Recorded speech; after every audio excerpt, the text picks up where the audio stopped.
Shalom, Wabaraka, Miss Paka, peace and blessings, family. I got a short drop today, but it's jewels, I promise. We're gonna be talking about the Mississippi and how Moses was taken as a baby from the Mississippi. I know how crazy that sounds, but this wormhole gets deep, man. This word Nile, the Nile River, we think that Moses was taken from the Nile River, right? But when you go into the KJV, the King James Version, one of the original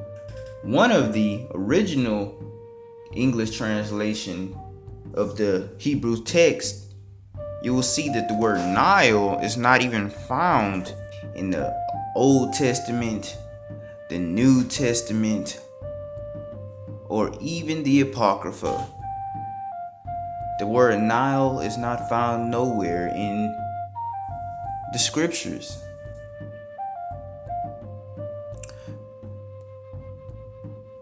Now, when we examine this word Nile, what does it mean?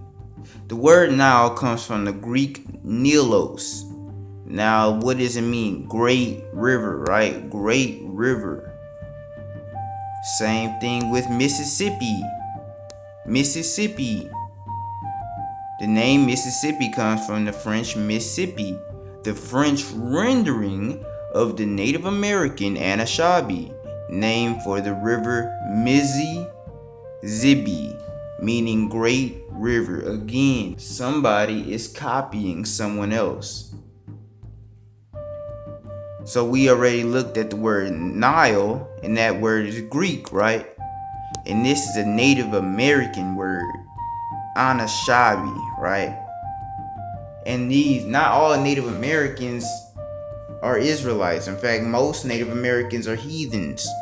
And these Anishinaabe people are the real organic Mitzris, the people who dwelled in Mitzrayim, not Egypt. Egypt is not found in the Hebrew text. The word Mitzrayim is. Egypt is an artificial title for Mitzrayim. Mitzrayim is in North America.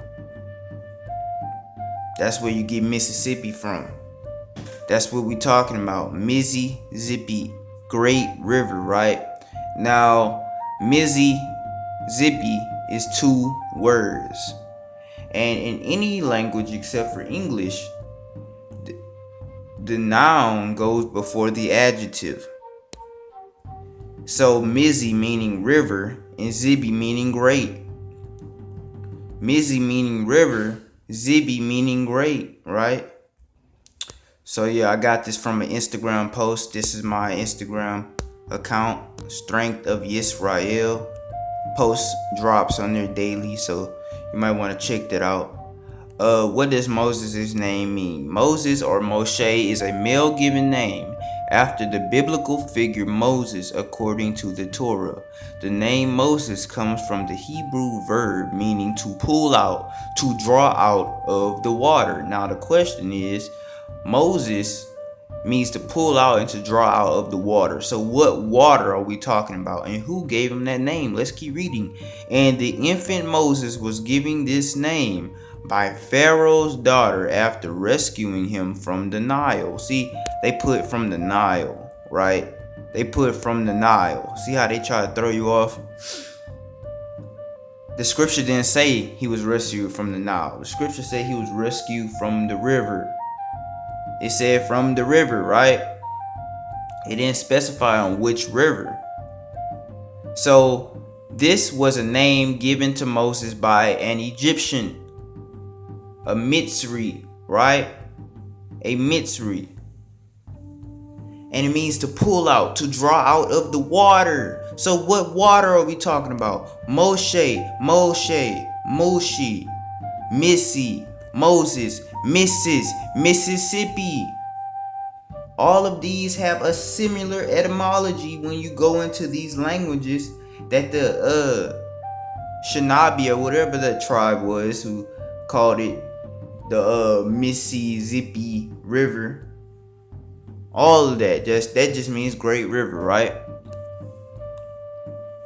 So the Mississippi is the true Mitzrayim River, the true river of the true Egypt. And the true Egypt is in North America. The Mississippi, or the Mississippi, is the true and original river of Egypt. And North America is the true homeland of the true and original Egypt, or Mizraim. Isaiah chapter 11 verse 15. And Yah shall utterly destroy the tongue of the Egyptian sea, and with his mighty wind shall he shake his hand over the river, and shall smite it in the 7 streams. Now, if you look at the Nile River in Egypt, it doesn't have 7 streams. It only has 1, right? When you look at this river that's in North America, it has exactly 7 streams. Now, today it has a lot more because of damming. They put dams in it.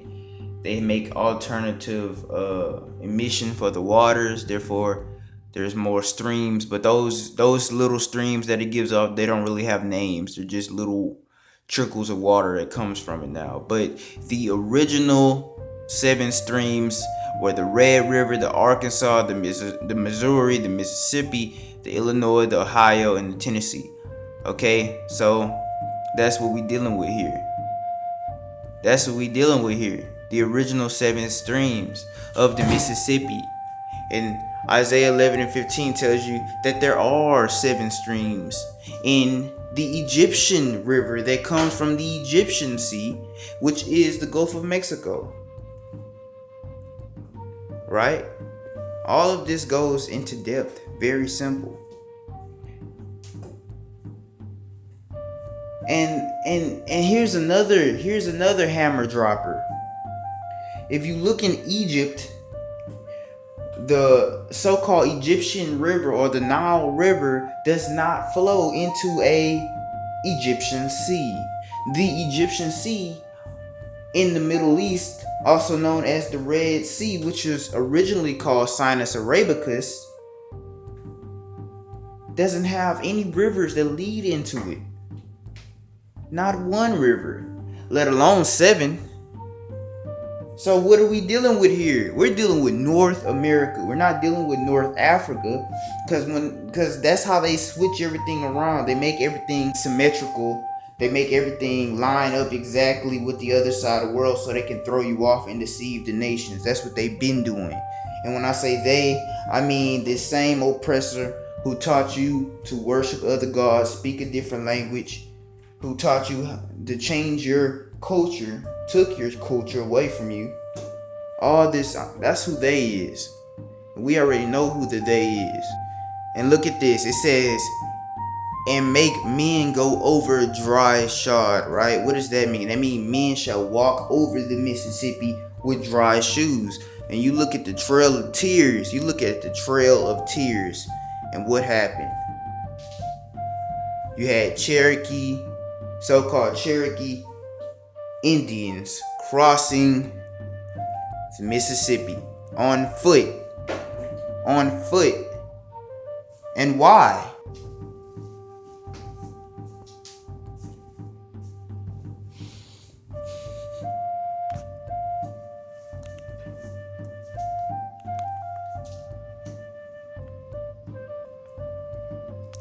Because the Mississippi River has been drying up so much over these past centuries. In fact, it used to be about like 20 times the size it is now. Look at this. Look how much it's been drying up. It's crazy. Now, these are just modern pictures, but they used to cover a lot of land.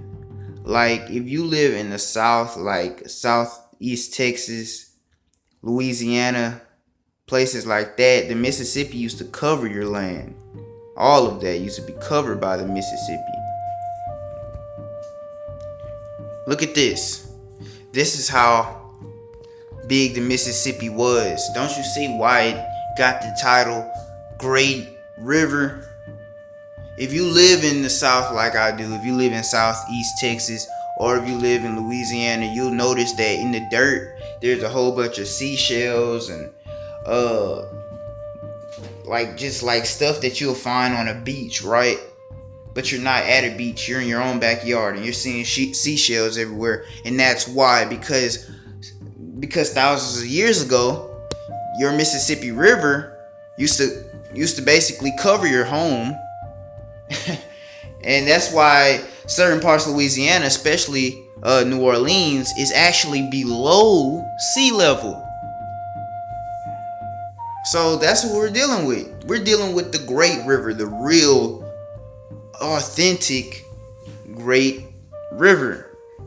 When we deal with Deuteronomy, Hadabarim chapter 1, verse 7, it says, "Turn you and take your journey, and go to the mount of the Amorites, and unto all the places nigh thereunto, in the plain, in the hills, and in the vale, and in the south, and by the seaside, to the land of the Canaanites, and unto Lebanon, and unto the great river, the river Euphrates." This is what we dealing with. This is what we dealing with. This is what we dealing with. So, shalom.